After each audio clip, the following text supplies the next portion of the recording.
Our Costa Rica village has two different missions to it. They are Fount of Life Methodist Church in the city of Las Juntas and the Methodist Children's Home of San Jose. At Fount of Life Church, we partner with Pastor Roberto to help build their church building. We also go out and invite the townspeople.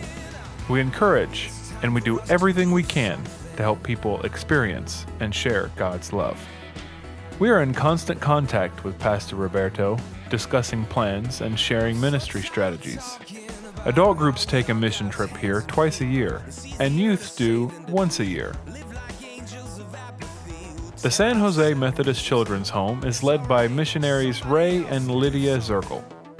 The home is a safe, warm, and loving environment for children who have been declared legally abandoned. Ray and Lydia allowed themselves to be moved by the Spirit and started the home after witnessing the terrible situation of many children sleeping in the streets. Once a year, we take a trip to help Ray, Lydia, and the children. Here's Ren Robinson to share an experience he had on our last trip to Costa Rica. Las Juntas is a typical small town made up of hardworking, kind-hearted people who know each other and do what they can to help a neighbor in need. This was one such event that ranked as one of the highlights of our trip to Costa Rica. It was a Wednesday and our final work day at the church. Just past the heat of the day, school had just let out and children in matching uniforms were making their way home after a long day at school. We were just getting ready to finish up the awning/balcony on the front of the church when one of the school children, walking as if on a mission, made his way across the street directly to me and started talking to me in Spanish, of course. I could tell by his demeanor and the tone of his voice that there was something terribly wrong and important enough that he was going to find help, even if it meant asking a complete stranger and foreigner.